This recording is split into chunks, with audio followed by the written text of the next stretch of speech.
Hey guys, Virgin Vinyl with you today. So when I first started this vinyl journey in November last year, one of the, obviously I had a goal in mind, which was to try and get as many classics and staples of each genre that I like, some of my all-time favorite albums, tried to track them down as best I could. And of course, as a metal fan, I think everybody who grew up with metal, especially who's my age or older, can't really, do without a bit of Iron Maiden.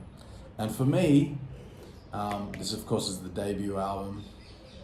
And for me, this era of Iron Maiden is the best, the Paul Di'Anno era.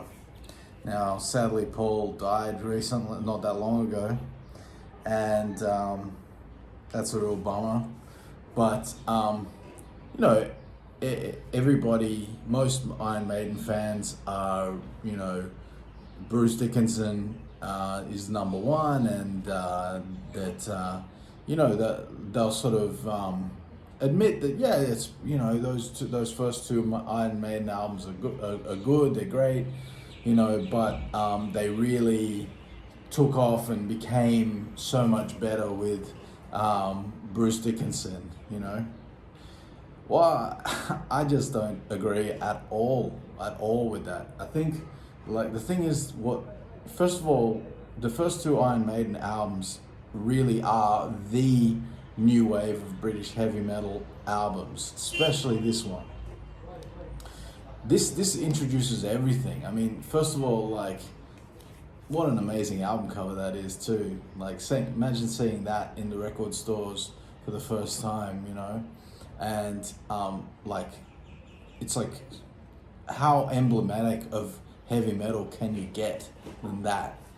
But of course, the new wave of heavy metal was sort of metal that was being influenced and infused with the punk movement of the late 70s, that the punk energy and speed and drive and aggression merging with the musicality and the also aggression of heavy metal, but sort of stripping back some of the more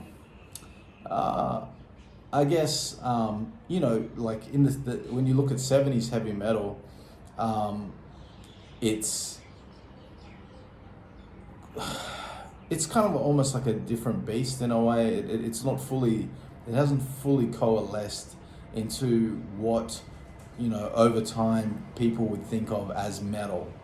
I still regard 70s metal as metal, and even at the time it was called metal and heavy metal, and it annoys me when young people, or even some stupid old people, try and claim that the 70s stuff wasn't heavy metal.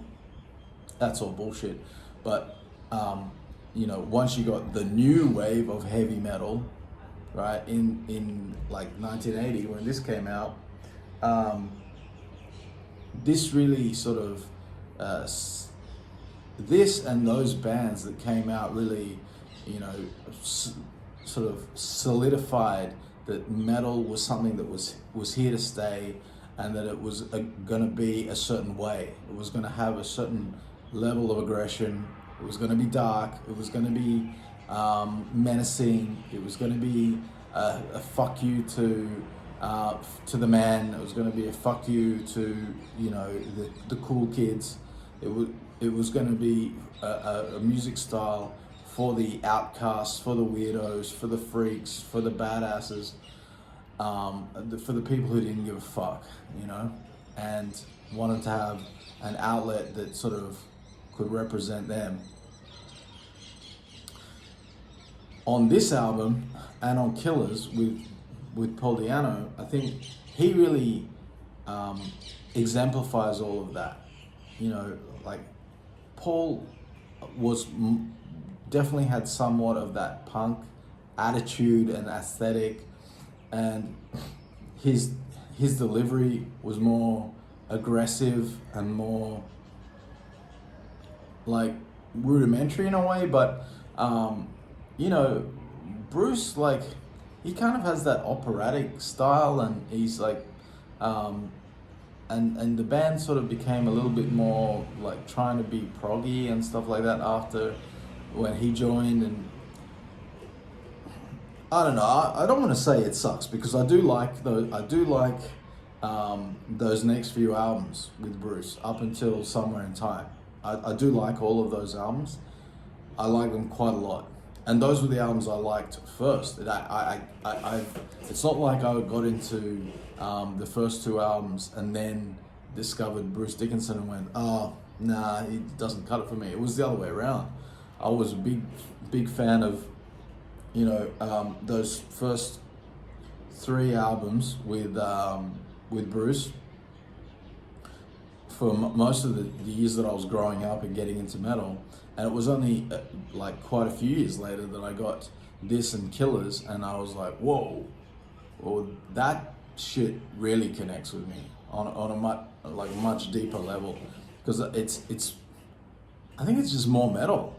It's more badass. Paul just has this, you know, you watch those videos on just go check out on YouTube, you know, those live videos with Paul, and he just has such a badass aura. Like he looks like at any moment he could just like jump down off the stage and punch you in the face.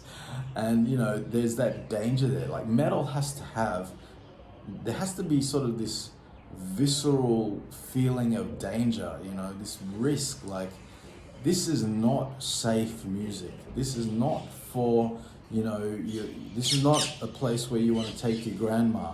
You know, this is fucking dangerous, and you gotta be careful. You know, you gotta fucking be careful. This is metal.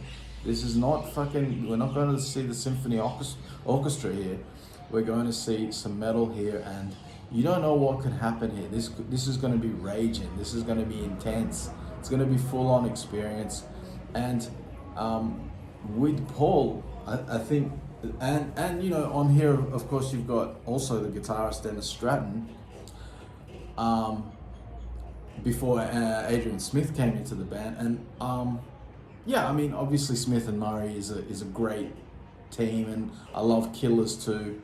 I'm not sure. I used to like Killers more, but this has become my favorite. I absolutely love it, and that's why I got this one first. Of course, I'll get the others as well. I'll get everything up to Somewhere in Time eventually, hopefully. But after that, I really don't care for my Iron Maiden. I really don't. They kind of suck. But this album, I mean, it's just stacked with awesome songs. I mean, Prowler is a killer opener.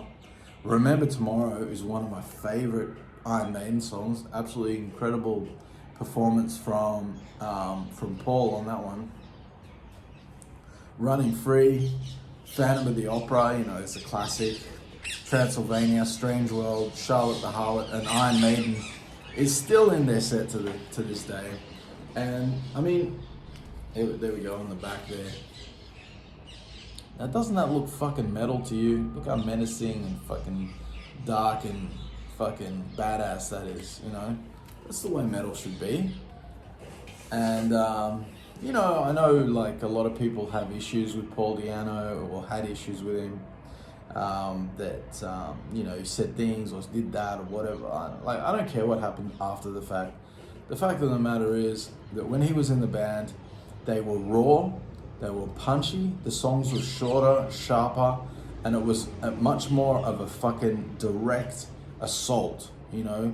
There wasn't any of this sort of pouncing around the stage or fucking trying to like repeat riffs a million fucking times like they would do on later albums, and trying to be, you know, like philosophical or like so deep, but really it's not that deep. It's kind of like high school kids level deep.